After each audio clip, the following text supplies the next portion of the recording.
A very good evening or a good morning if you are watching this video morning time, or if you are watching evening time, a very great good morning or evening all of you.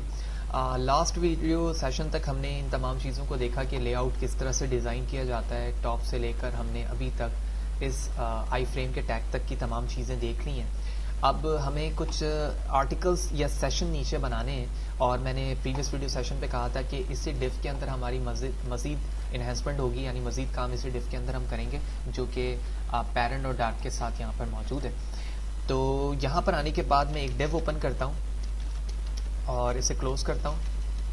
इस div के अंदर हम एक और h3 का tag लेते हैं, ठीक है। और इस h3 के टैग्स के बाद मैं एक और डिव ओपन करता हूँ, क्लोज करता हूँ। तो फर्स्ट डिव जो हमारा मौजूद है, इसको मैंने एक टेक्स्ट के नाम से एक आईडी असाइन की। सेकंड h3 का टैग यहाँ पर मौजूद है, और उसके बाद एक डिव मौजूद है, इससे मैं आईडी असाइन करूँगा image1। इमेज मैं ऑलरेडी इस्तेमाल कर चुका हूँ, तो image1 दे रहा हूँ ताकि यूनिक हो। तो ये बेसिक टेम्पलेट है हमारा। इसी टेम्पलेट को हम 3 टाइम यूज़ करेंगे क्योंकि मुझे 3 सेशन क्रिएट करना है। तो h3 में आने के बाद मैं कहता हूँ our सर्विसेज। डिव पे आने के बाद सबसे पहले तो मैं उसी इमेज को यूज़ करता हूँ जो on mouse hover and on mouse out पर चेंज हो रही थी। तो वो कहाँ पर मौजूद है, वो यहाँ पर मौजूद है। मैं इसे कॉपी करता हूँ। कॉपी करने के बाद इस डिव के अंदर पेस्ट करता हूँ, और जहाँ पर विड्थ और हाइट ली हुई है मैं इसे कर देता हूँ 80 by 80। ओके, ये करने के बाद फर्स्ट डिव हमारा यहाँ पर क्लोज हो जाता है। इस डिव के बाद मुझे कुछ कंटेंट चाहिए जो इसको इनक्लोज करने के लिए इस्तेमाल किया जा रहा हो। तो फॉर एग्जांपल मैं यहाँ पर एक पी का टैग ओपन क्लोज करता हूँ और इसमें लिखता हूँ this is my dummy tags for that service which mention above, ठीक है। तो यकीनी तौर पे जो सर्विस के बारे में बता रहे होंगे वो आपको ऑर्गेनाइजेशन उसके हवाले से कंटेंट देगी या बताएगी कि क्या चीज़ है ये। तो अभी तो मैं डमी तौर पे यहाँ पे लिख रहा हूँ। ये करने के बाद कंट्रोल एस करता हूँ, वेब ब्राउज़र पे चलता हूँ और इसका व्यू चेक करता हूँ कि ये मुझे किस तरह से दिख रहा है। तो बिल्कुल आप देख रहे हो कि ओवर सर्विसेज के बाद इमेज है और उसके बाद टेक्स्ट है जो कि पूरा एरिया कवर कर रहा है। CSS के थ्रू हम इसको शॉर्ट करेंगे इसके एरिया को। जिस तरह मैंने ये एक टैग यहाँ से ओपन किया और यहाँ क्लोज किया है, इससे मैं कॉपी करूंगा और 2 टाइम मजीद पेस्ट करूंगा, 1 2। Control S, refresh the page. तो आप देख रहे हो 3 सेशन बन चुके हैं। अब बारी आती है CSS की प्रॉपर्टी की।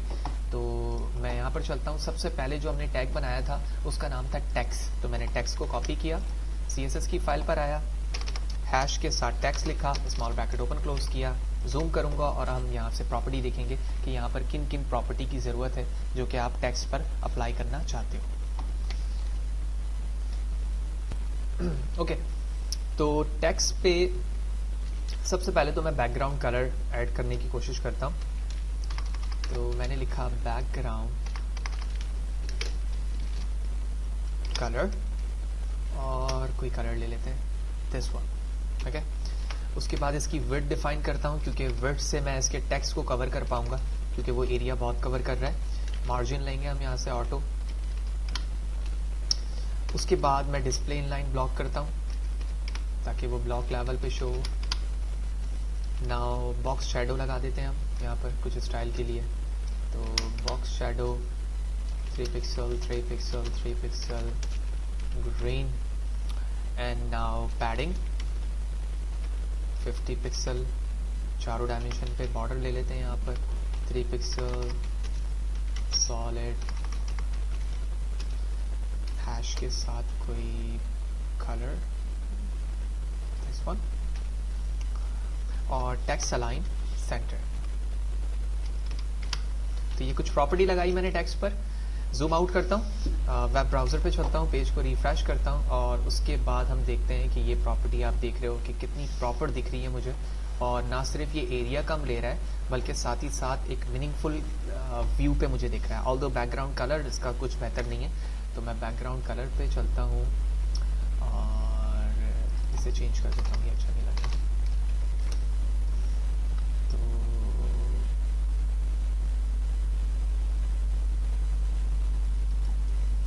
Bad, this one.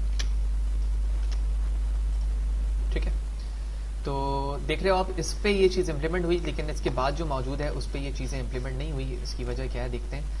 तो टेक्स्ट यहाँ पर मौजूद है क्योंकि इस डिफ पर है, लेकिन उसके बाद जो एरिया वो डिफ पे इनक्लोज नहीं है। लिहाजा मैं इसे कॉपी करता हूँ, यहाँ पर पेस्ट करता हूँ और साथ ही साथ एक डिफ भी क्लोज करता हूँ। फिर इसी तरह यहाँ पर पेस्ट करता हूँ और इसके साथ एक और डिफ भी क्लोज करता हूँ। कंट्रोल एस करता हूँ, वेब ब्राउज़र पर आता हूँ, पेज रिफ्रेश करता हूँ। तो सारी चीज़ों की एडजस्टमेंट यहाँ पर हो चुकी है।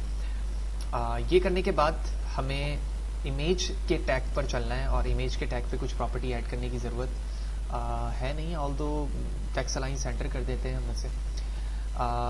ये चीज़ करने के बाद हमें ये चीज़ देखना है कि तीसरा जो एरिया है यूआई का वो इसके सामने क्यों नहीं आ रहा है। तो ये करने के लिए मैं थोड़ी सी हाइट पर काम करता हूँ कि विड्थ हम कर देते हैं 250। कंट्रोल एस करता हूँ, रिफ्रेश करता हूँ पेज, और अभी भी ये चीज़ नीचे नहीं आ रही है। इसका मतलब है विड्थ से इसका ताल्लुक नहीं है।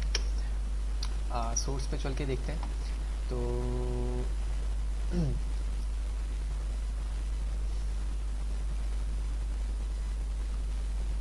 कोई चीज़ मिस हुई है। आईडी इमेज, यहाँ पर कोई टैग क्लोज नहीं हुआ है। आई थिंक एक टैग ओपन हुआ, ये टैग क्लोज हुआ, ये भी ओपन हुआ, ये भी क्लोज हुआ, जबकि यहाँ पर दो टैग क्यों क्लोज हो रहा है।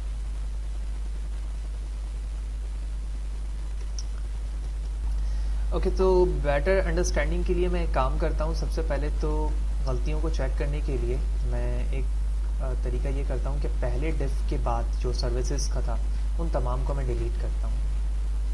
ठीक है, यहाँ तक ये सारी चीज़ें डिलीट हो गई। कंट्रोल एस प्रेस करता हूँ, वेब ब्राउज़र पे जाकर रिफ्रेश करता हूँ, तो एक एरिया यहाँ पर आ चुका है। ठीक है, और अब मैं क्या करता हूँ, इसे कॉपी करता हूँ पूरे डिफ को। तो ये पूरा डिफ यहाँ से कॉपी हुआ, paste, enter, paste. Control S करूँगा, वेब ब्राउज़र पे जाऊँगा, पेज को रिफ्रेश करूँगा, तो अब ये बिल्कुल प्रॉपर ला रहा है।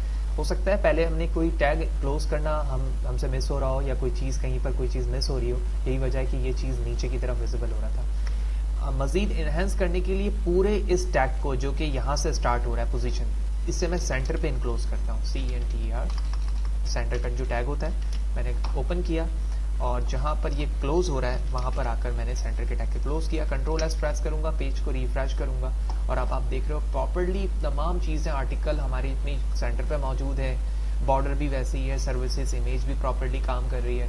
अब सिर्फ इमेज चेंज करना है, सर्विसेज का नाम चेंज करना है, जहाँ पर जो टेक्स्ट रिक्वायर्ड है वो टेक्स्ट आप लिख दोगे, वो टेक्स्ट वहाँ विजिबल हो जाएगा। इसी तरह यहाँ पर टेक्स्ट मौजूद है। ये स्पेन का टैग था, इसको थोड़ा सा मुझे इन्हेंस करने की ज़रूरत है क्योंकि मैंने स्पेन में लिया ही यही वजह थी। तो मैं इनलाइन प्रॉपर्टी अप्लाई कर रहा हूँ यहाँ पर, ऑल्दो हमें पता है कि हम इनलाइन भी अप्लाई कर सकते हैं, इंटरनल एक्सटर्नल CSS भी इस्तेमाल कर सकते हैं। तो सबसे पहले मैं लेता हूँ फॉन्ट साइज 30 पिक्सल और बैकग्राउंड कलर ग्रीन।